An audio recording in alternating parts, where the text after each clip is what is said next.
दोस्तों सबसे पहले मैं आपको बता देता हूं, देखिए बुद्ध के जन्म से पूर्व 6वीं शताब्दी ईसा पूर्व में भारतवर्ष में दोस्तों 16 महाजनपद का उल्लेख किया गया था और एक ग्रंथ है जिसका नाम है अंगुत्तर निकाय और ये बौद्ध ग्रंथ है। इसमें भी दोस्तों 16 महाजनपदों का उल्लेख मिलता है, ये आपको इसमें याद रखना है। ठीक है, देखिए सूची फर्स्ट में महाजनपद है और सूची सेकंड में राजधानी है। अब 16 महाजनपद थे तो 16 महाजनपदों की राजधानी भी होगी, यहाँ पे वही प्रश्न पूछा गया है। यहाँ पे देखिए दोस्तों गांधार महाजनपद की राजधानी है वो कौन सी थी, तो दोस्तों वो थी इसमें तक्षशिला। कौन सी थी, तक्षशिला। सूरसेन महाजनपद की राजधानी थी दोस्तों मथुरा और वत्स महाजनपद की राजधानी थी कौशाम्बी और कौशल महाजनपद की राजधानी थी श्रावस्ती। तो यहाँ पे इस प्रश्न का राइट आंसर हो जाएगा 4 1 2 3। 4 1 2 3 इसका राइट आंसर हो जाएगा, ये आपको इसमें याद रखना है। आगे देखिए दोस्तों अपना इसमें सेकंड नंबर प्रश्न है, हर्यक वंश के किस शासक को कुणिक कहा जाता था।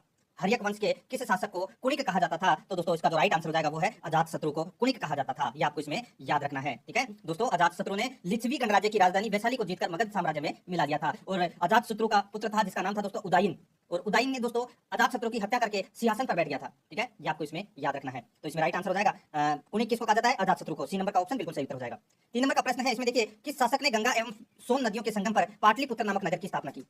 किस शासक ने गंगा एवं सोन नदियों के संगम पर पाटलिपुत्र नामक नगर की स्थापना की, तो दोस्तों इसका जो राइट आंसर हो जाएगा वो है इसमें किसने, तो वो की थी उदयन ने। किसने की थी, उदयन या उदयन ने की थी, ये आपको इसमें याद रखना है। यानी कि दोस्तों पाटलिपुत्र जिसको अपन वर्तमान में पटना बोलते हैं। ठीक है, तो इसका राइट आंसर हो जाएगा सी नंबर ऑप्शन, बिल्कुल बी नंबर का ऑप्शन बिल्कुल सही उत्तर हो जाएगा। आगे देखिए 4 नंबर का प्रश्न है, शिशुनाग वंश का वह कौन सा शासक था जिसके समय में वैशाली में द्वितीय बौद्ध संगीति का आयोजन किया गया, उसे काकवण के नाम से भी जाना जाता है। बताइए, यहाँ पे शिशुनाग वंश की बात हो रही है, तो दोस्तों इसका राइट आंसर क्या हो जाएगा बताइए, तो दोस्तों वो है कालाशोक। जो द्वितीय बौद्ध संगीति है वो दोस्तों कालाशोक के समय आयोजित की गई थी, ये आपको इसमें याद रखना है। बहुत ही अच्छा और शानदार प्रश्न आप इसको कह सकते हैं। ठीक है, और ये शिशुनाग वंश का दोस्तों शासक था। ठीक है, इसके समय ये द्वितीय बौद्ध संगीति आयोजित की गई थी वैशाली के अंदर। ठीक है, और इसका अध्यक्ष था साब कमीर। ठीक है, ये भी आपको इसमें याद रखना है। तो इसमें बी नंबर का ऑप्शन बिल्कुल सही उत्तर हो जाएगा। आगे देखिए दोस्तों अपना इसमें 5 नंबर का प्रश्न है, 323 ईस्वी पूर्व में सिकंदर महान की मृत्यु हुई थी। 323 ईस्वी पूर्व में सिकंदर महान की मृत्यु हुई थी, तो दोस्तों ये कहां पर हुई थी, तो ये हुई थी दोस्तों बेबीलोन में। कहां पर, बेबीलोन में हुई थी। तो इसका राइट आंसर हो जाएगा वो है अपना इसमें बी नंबर का जो ऑप्शन है वो इसका बिल्कुल सही उत्तर हो जाएगा। बेबीलोन में इनकी मृत्यु हुई थी और 33 वर्ष की अवस्था में इनकी मृत्यु हो गई थी, ये भी आपको इसमें याद रखना है। ठीक है, आगे देखिए दोस्तों अपना इसमें 6 नंबर का प्रश्न है, सिकंदर महान एवं पोरस यानी कि पुरु की सेनाओं ने निम्नलिखित में से किस नदी के आमने सामने वाले तटों पर पड़ाव डाला हुआ था। बहुत ही अच्छा और शानदार प्रश्न है दोस्तों, बताइए सिकंदर महान एवं पोरस यानी कि पुरु की सेनाओं ने निम्नलिखित में से किस नदी के आमने सामने वाले तटों पर पड़ाव डाला हुआ था, तो इसका राइट आंसर हो जाएगा वो है दोस्तों झेलम नदी के आमने सामने पड़ाव डाला हुआ था। ठीक है, तो इसका राइट आंसर हो जाएगा वो है बी नंबर का जो ऑप्शन है वो इसका बिल्कुल सही उत्तर हो जाएगा। आगे देखिए दोस्तों अपना इसमें 7 नंबर का प्रश्न है, किस प्रकार का मध्य भांड यानी कि पाटरी, किस प्रकार का मध्य भांड भारत में द्वितीय नगरीकरण या शहरीकरण के प्रारंभ का प्रतीक माना गया, तो बताइए कौन से रंग का, तो दोस्तों इसका राइट आंसर हो जाएगा वो है उत्तरी काले पोलिसकृत बर्तन। उत्तरी काले पोलिसकृत बर्तन है, तो इसका राइट आंसर हो जाएगा सी नंबर का ऑप्शन बिल्कुल सही उत्तर। आगे देखिए इसमें 8 नंबर का प्रश्न है, पाली ग्रंथों में गांव के मुखिया को क्या कहा गया है। पाली ग्रंथों में गांव के मुखिया को क्या कहा गया है, तो दोस्तों इसका राइट आंसर हो जाएगा वो है भोजक या ग्राम भोजक कहा गया है। ठीक है, तो इसमें बी नंबर का ऑप्शन बिल्कुल सही उत्तर हो जाएगा। आगे देखिए उज्जैन का प्राचीन नाम था, बताइए उज्जैन का प्राचीन नाम है वो क्या था, तो दोस्तों अवंतिका। अवंतिका है ये उज्जैन का प्राचीन नाम था, तो इसका राइट आंसर हो जाएगा ए नंबर ऑप्शन बिल्कुल सही उत्तर। आगे देखिए इसमें नंद वंश का संस्थापक कौन था, नंद वंश का संस्थापक कौन था, बताइए दोस्तों इसका राइट आंसर क्या हो जाएगा। नंद वंश का अंतिम शासक तो दोस्तों घनानंद था और आप सभी को पता है चंद्रगुप्त मौर्य ने दोस्तों उसको मारकर सिंहासन हासिल किया था। यहाँ पे नंद वंश का जो संस्थापक पूछा गया है, तो यहाँ पे इसका राइट आंसर हो जाएगा वो है महापद्म नंद। ठीक है, महापद्म नंद ये नंद वंश के संस्थापक माने जाते हैं। ठीक है, तो इसका राइट आंसर हो जाएगा वो है अपना इसमें ए नंबर का ऑप्शन बिल्कुल सही उत्तर। आगे देखिए इसमें 11 नंबर का प्रश्न है, देखिए ग्रीक यूनानी लेखकों द्वारा किसे अग्रमीज जेंडरमीज कहा गया है, बताइए यूनानी और ग्रीक लेखकों द्वारा किसे अग्रमीज जेंडरमीज कहा गया है, बताइए किसे कहा गया है, तो इसका राइट आंसर हो जाएगा वो है दोस्तों अपना इसमें गणानंद को, यानी कि गणानंद जो नंद वंश का जो अंतिम शासक था उसको कहा गया है। ठीक है, तो अपना इसमें राइट आंसर हो जाएगा डी नंबर का ऑप्शन बिल्कुल सही उत्तर हो जाएगा। आगे देखिए 12 नंबर का प्रश्न है, प्राचीन भारत में पहला विदेशी आक्रमण किनके द्वारा किया गया। प्राचीन भारत में पहला विदेशी आक्रमण किनके द्वारा किया गया, तो दोस्तों ये किया गया था किनके द्वारा, तो ये ईरानियों द्वारा किया गया था। किसके द्वारा, ईरानियों द्वारा किया गया था, तो अपना इसमें right answer A number option बिल्कुल सही उत्तर। नेक्स्ट आगे देखिए इसमें प्राचीन भारत में दूसरा विदेशी आक्रमण एवं पहला यूरोपीय आक्रमण किनके द्वारा किया गया। प्राचीन भारत में दूसरा विदेशी आक्रमण एवं पहला यूरोपीय आक्रमण किनके द्वारा किया गया, तो दोस्तों इसका राइट आंसर हो जाएगा वो है अपना इसमें किनके द्वारा, तो यूनानियों के द्वारा किया गया था। तो अपना इसमें बी नंबर का ऑप्शन बिल्कुल सही उत्तर हो जाएगा और पहला विदेशी आक्रमण ईरानियों द्वारा किया गया था। नेक्स्ट 14 नंबर का प्रश्न है, इसमें देखिए ईरान के हकमनी वंश के किस शासक ने भारतीय भूभाग को जीतने के बाद उसे फारस साम्राज्य का 20वां प्रांत बनाया। ईरान के हकमनी वंश के किस शासक ने भारतीय भूभाग को जीतने के बाद उसे फारस साम्राज्य का 20वां प्रांत बनाया, तो इसका राइट आंसर हो जाएगा वो है दोस्तों डेरियस या दारेबाहु। तो अपना इसमें राइट आंसर हो जाएगा बी नंबर का जो ऑप्शन है वो इसका बिल्कुल सही उत्तर हो जाएगा। नेक्स्ट आगे देखिए इसमें 15 नंबर का प्रश्न है, देखिए हाइडेस्पस या विस्तता आधुनिक नाम इसका है झेलम, यानी कि झेलम का जो प्राचीन नाम है वो है विस्तता। और इसको हाइडेस्पस के नाम से भी जानते हैं। तो यहाँ पे देखिए झेलम का युद्ध किन किन शासकों के मध्य हुआ था। तो दोस्तों झेलम का युद्ध मैंने अभी आपको बताया था दोस्तों, सिकंदर और पोरस की सेना है वो झेलम नदी के किनारे यानी कि आमने सामने के किनारों पर पड़ाव डाले हुए थे। तो यहाँ पर इस प्रश्न का राइट आंसर हो जाएगा सिकंदर एवं पोरस के मध्य यह युद्ध हुआ था झेलम का। तो अपना इसमें राइट आंसर हो जाएगा ए नंबर का जो ऑप्शन है वो इसका बिल्कुल सही उत्तर।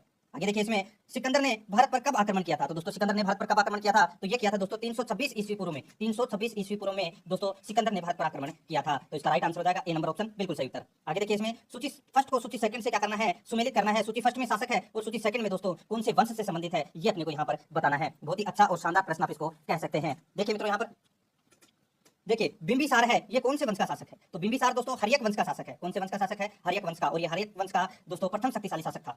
ठीक है, अब देखिए यहाँ पे कालाशोक, कालाशोक है ये कौन से वंश का शासक था, तो दोस्तों ये शिशुनाग वंश का शासक था। और यह है महापद्म नंद जिसने नंद वंश की स्थापना की थी। आप सभी को पता है कि ये नंद वंश का शासक था। और बिंदुसार है ये मौर्य वंश का शासक था। तो यहाँ पर इस प्रश्न का राइट आंसर हो जाएगा 1 2 4 3, 1 2 4 3 इसका राइट आंसर हो जाएगा।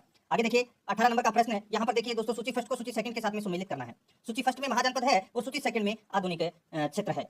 ठीक है, अपने को यहाँ पे क्या करना है दोस्तों, सुमेलित करना है। अब यहाँ पर देखिए दोस्तों मगध, मगध को वर्तमान में क्या बोलते हैं, सॉरी आधुनिक क्षेत्र कौन सा है, तो वो है पटना व गया के जिले है जिसको बोलते थे दोस्तों मगध। ठीक है, वत्स, वत्स बोलते थे दोस्तों इलाहाबाद का आधुनिक क्षेत्र है। और कौशल, कौशल है ये दोस्तों अवध का है। और अवंती है ये दोस्तों मालवा का हो जाएगा, इसका मालवा का। ये आपको इसमें याद रखना है, ये सारे के सारे सही सुमेलित है। आगे देखिए इसमें मगध की प्रथम राजधानी कौन सी थी, तो दोस्तों मगध की जो प्रथम राजधानी है वो कौन सी थी वो अपने को यहाँ पर बताना है। तो यहाँ पर देखिए दोस्तों मगध की प्रथम राजधानी है वो गिरिभद्र राजगृह, ये मगध की प्रथम राजधानी थी। तो अपना इसमें सी नंबर ऑप्शन बिल्कुल सही उत्तर हो जाएगा। आगे देखिए किस शासक द्वारा सर्वप्रथम पाटलिपुत्र का राजधानी के रूप में चयन किया गया, बताइए किस शासक द्वारा सर्वप्रथम पाटलिपुत्र का राजधानी के रूप में चयन किया गया, तो इसका राइट आंसर हो जाएगा वो है दोस्तों उदयन द्वारा। ठीक है, उदयन द्वारा। और आप सभी को पता है पाटलिपुत्र की स्थापना है वो उदयन द्वारा ही की गई थी। तो अपना इसमें right answer C number option बिल्कुल सही उत्तर हो जाएगा। आगे देखिए 16 महाजनपदों की सूची उपलब्ध है। तो दोस्तों मैंने अभी आपको बताया था कि 16 महाजनपद एक ग्रंथ है, बौद्ध ग्रंथ जिसका नाम है अंगुत्तर निकाय, उसमें 16 महाजनपदों का उल्लेख मिलता है। तो यहाँ पे इसका राइट आंसर हो जाएगा अंगुत्तर निकाय। तो इसमें बी नंबर का ऑप्शन बिल्कुल सही उत्तर हो जाएगा। आगे देखिए इसमें 22 नंबर का प्रश्न है, निम्नलिखित में से मगध का कौन सा राजा सिकंदर महान के समकालीन था। निम्नलिखित में से मगध का कौन सा राजा सिकंदर महान के समकालीन था, तो इसका राइट आंसर हो जाएगा वो है दोस्तों इसमें गणानंद।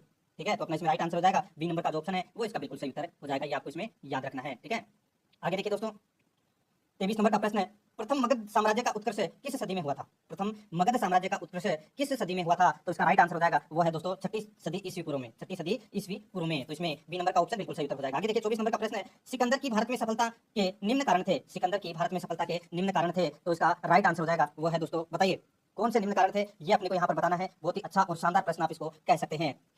तो दोस्तों यहाँ पर देखिए भारत में तब कोई केंद्रीय सत्ता नहीं थी, बिल्कुल सही है।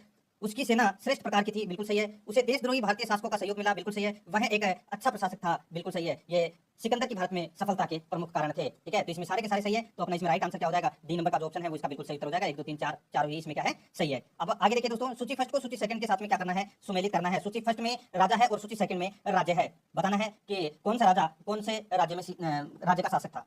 ठीक है, यहाँ पे अपने को ये बताना है। तो यहाँ पर देखिए दोस्तों देखिए प्रद्योत, प्रद्योत है ये दोस्तों कौन से राज्य का राजा था, तो ये था दोस्तों अवंतिका। कहाँ का था, अवंतिका। उदयन है ये था दोस्तों वत्स का। और प्रसेनजित है ये था दोस्तों किसका, तो ये कौशल का। और अजातशत्रु है ये दोस्तों मगध का शासक था। तो यानी कि अपना इसमें राइट आंसर क्या हो जाएगा, 3 2 4 1, 3 2 4 1 इसका राइट आंसर हो जाएगा। ठीक है, आगे देखिए इसमें अभिलेखीय साक्ष्य से प्रकट होता है कि नंद राजा के आदेश से एक नहर खोजी गई थी। अभिलेखीय साक्ष्य से प्रकट होता है कि नंद राजा के आदेश से एक नहर खोजी गई थी, तो कहां पर, तो इसका राइट आंसर हो जाएगा वो है दोस्तों अपना इसमें कलिंग में। तो इसमें राइट आंसर हो जाएगा सी नंबर का ऑप्शन बिल्कुल सही उत्तर हो जाएगा, कलिंग में। आगे देखिए पहला ईरानी शासक जिसने भारत के कुछ भागों को अपने अधीन किया था, बताइए पहला ईरानी शासक जिसने भारत के कुछ भागों को अपने अधीन किया था, तो इसका राइट आंसर हो जाएगा वो है दोस्तों डेरियस।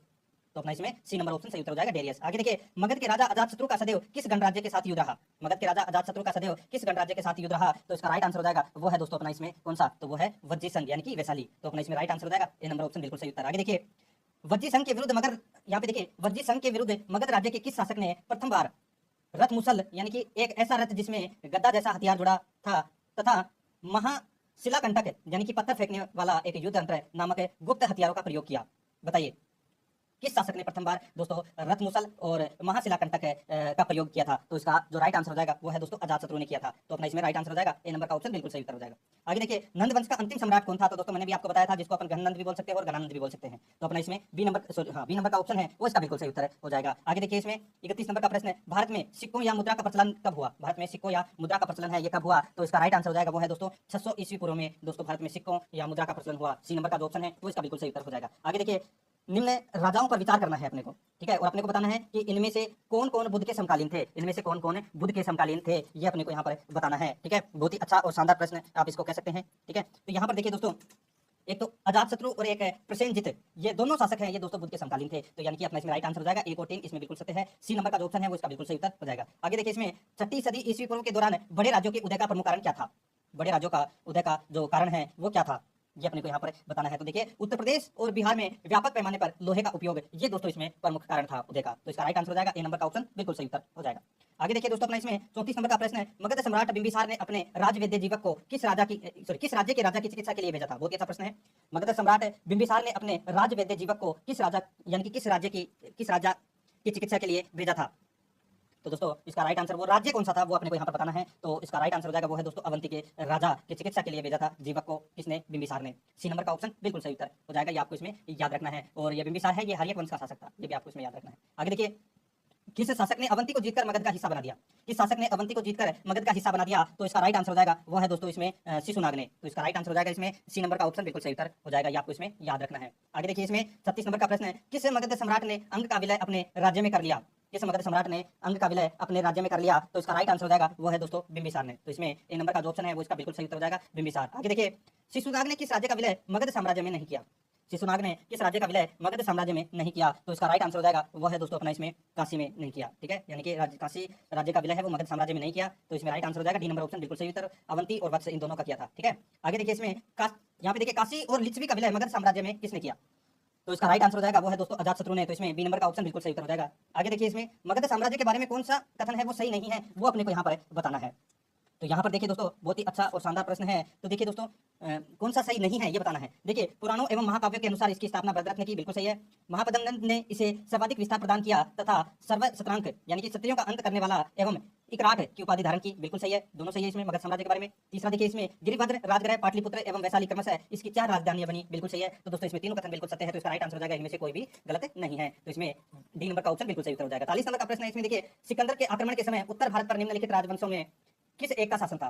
सिकंदर के आक्रमण के समय उत्तर भारत पर निम्नलिखित राजवंश यानी कि निम्नलिखित राजवंशों में से किस एक का शासन था? तो इसका राइट आंसर हो जाएगा वो है दोस्तों इसमें नंदवंश का। तो इसमें ए नंबर का ऑप्शन बिल्कुल सही उत्तर हो जाएगा। आगे देखिए, निम्नलिखित में से कौन सा एक ईसा पूर्व 6ठी शताब्दी में प्रारंभ में भारत का सर्वाधिक शक्तिशाली नगर राज्य था?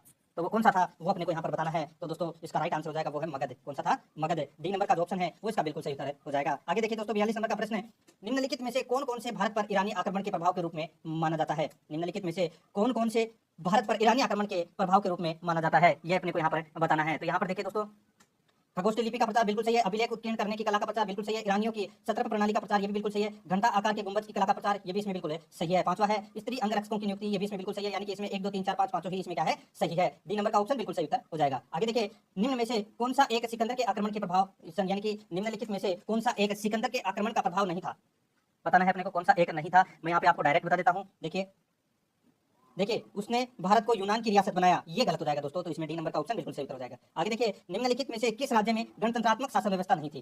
तो इसका राइट आंसर हो जाएगा वो है दोस्तों मगध में। तो इसमें डी नंबर का ऑप्शन बिल्कुल सही उत्तर हो जाएगा। आगे देखिए, निम्नलिखित में से किसे सैन्य यानी कि नियमित और स्थायी सेना रखने वाला कहा जाता था? यानी कि किसे सैन्य कहा जाता था जो स्थायी सेना रखता था? तो इसका राइट आंसर हो जाएगा वो है दोस्तों बिंबिसार को। ए नंबर का ऑप्शन बिल्कुल सही उत्तर हो जाएगा। आगे देखिए, निम्न में से किसे उग्रसेन यानी कि भयानक सेना का स्वामी कहा जाता था? तो इसका राइट आंसर हो जाएगा वो है दोस्तों महापद्मनंद को। तो इसमें ए नंबर का ऑप्शन बिल्कुल सही उत्तर हो जाएगा, महापद्मनंद। आगे देखिए, डेरियस यानी कि जिसको बोलते थे दारेबाहु प्रथम ने 516 ईस्वी पूर्व में सिंधु के तटवर्ती भूभाग को जीतकर उसे ईरान का 20वां सत्रपी प्रांत बनाया। उसे कितना राजस्व प्राप्त होता था? उसे कितना राजस्व प्राप्त होता था ये अपने को यहाँ पर बताना है। तो दोस्तों 360 टैलेंट प्राप्त होता था। तो इसमें राइट आंसर हो जाएगा ये नंबर ऑप्शन बिल्कुल सही उत्तर। आगे देखिए, इसमें निम्नलिखित में से कौन सिकंदर के साथ भारत आने वाला इतिहासकार नहीं था? यानी कि सिकंदर के साथ में कौन सा इतिहासकार नहीं आया था वो अपने को यहाँ पर बताना है। तो यहाँ पे देखिए दोस्तों, नियाकर्स आया था, एनासिक्रेटिस आया था, इसमें देखिए एरिस्टोबुलस ये भी आया था, लेकिन हेरोडोटस ये नहीं आया था दोस्तों। तो इसमें राइट आंसर डी नंबर का ऑप्शन बिल्कुल सही उत्तर हो जाएगा। आगे देखिए, महाजनपद काल में श्रेणियों के संचालक को कहा जाता था, क्या कहा जाता था श्रेणियों के संचालक को? तो दोस्तों श्रेष्ठिन कहा जाता था। तो इसमें ए नंबर ऑप्शन बिल्कुल सही उत्तर हो जाएगा। आगे देखिए, गृहपति का अर्थ होता है, गृहपति का अर्थ है वो क्या होता है? तो दोस्तों धनी किसान। तो इसमें ए नंबर ऑप्शन बिल्कुल सही उत्तर हो जाएगा, धनी किसान। अब यहाँ पे देखिए दोस्तों, ये सूची फर्स्ट को सूची सेकंड से सुमेलित करना है, ठीक है। बहुत ही अच्छा और शानदार प्रश्न है, ठीक है। देखिए दोस्तों, यहाँ पे देखिए, अष्टकुलक है, ये क्या होता है? तो दोस्तों ये कामर्सदायी संस्था होती है अष्टकुलक। महामात्र दोस्तों ये उच्च कोटि के अधिकारी को कहते थे महामात्र। और बलि साधक है, ये किसको कहते थे? तो किसानों से कर वसूलने वाला अधिकारी होता था बलि साधक है। और इसमें देखिए सोलिक शुल्काध्यक्ष, ये कहते थे दोस्तों शिल्पियों व व्यापारियों से शुल्क या चूंकि वसूलने वाला अधिकारी, ये सारे के सारे सही सुमेलित हैं। ठीक है, आगे देखिए मगध के किस प्रारंभिक शासक ने राज्यारोहण के लिए अपने पिता की हत्या की और इसी कारणवश अपने पुत्र द्वारा मारा गया? तो दोस्तों इसका राइट आंसर क्या हो जाएगा? मैंने अभी आपको थोड़ी देर पहले बताया था, अजातशत्रु की हत्या है वो उसी के बेटे उदयन द्वारा की गई थी। ठीक है, तो इसका राइट आंसर हो जाएगा सी नंबर का ऑप्शन बिल्कुल सही उत्तर हो जाएगा। ये देखिए विश्व का पहला गणतंत्र वैशाली में किसके द्वारा स्थापित किया गया? तो ये स्थापित किया गया दोस्तों किसके द्वारा? तो ये किया गया लिच्छवी के द्वारा। डी नंबर का ऑप्शन बिल्कुल सही उत्तर हो जाएगा, लिच्छवी के द्वारा। अब दोस्तों यहाँ पे देखिए 16 महाजनपदों में से अपने को उनकी राजधानी बताना है। ठीक है, 14 नंबर का प्रश्न है। सूची फर्स्ट में महाजनपद है और सूची सेकंड में राजधानी है। ठीक है, तो यहाँ पर देखिए दोस्तों, देखिए कुरु महाजनपद की राजधानी है वो कौन सी है? कुरु महाजनपद की जो राजधानी है वो कौन सी है? तो दोस्तों वो है इंद्रप्रस्थ। कौन सी है? इंद्रप्रस्थ। और पाचाल की राजधानी है दोस्तों अहिछत्र। ठीक है, और कौशल की राजधानी है वो दोस्तों कौन सी है? तो वो है साकेत। और वत्स की राजधानी कौशाम्बी। इसमें राइट आंसर क्या हो जाएगा? 3 4 1 2, 3 4 1 2 इसका राइट आंसर हो जाएगा। आगे देखिए निम्न में से कौन एक बौद्ध ग्रंथ 16 महाजनपदों का उल्लेख करता है? तो इसका बिल्कुल सही उत्तर हो जाएगा वो है दोस्तों अपना इसमें अंगुत्तर निकाय। ए नंबर का ऑप्शन बिल्कुल सही उत्तर हो जाएगा। आगे देखिए 6ठी शताब्दी ईसा पूर्व का मत्स्य महाजनपद स्थित था। तो दोस्तों ये मत्स्य महाजनपद है, ये स्थित था। तो ये कहां पर स्थित था? तो ये स्थित था दोस्तों राजस्थान में। तो इसमें बी नंबर का ऑप्शन बिल्कुल सही उत्तर हो जाएगा। आगे देखिए निम्नलिखित में से किस एक नदी को पहले विस्तृता के नाम से जाना जाता था? तो इसका राइट आंसर हो जाएगा वो है दोस्तों अपना इसमें झेलम। तो इसमें बी नंबर का जो ऑप्शन है वो इसका बिल्कुल सही उत्तर हो जाएगा।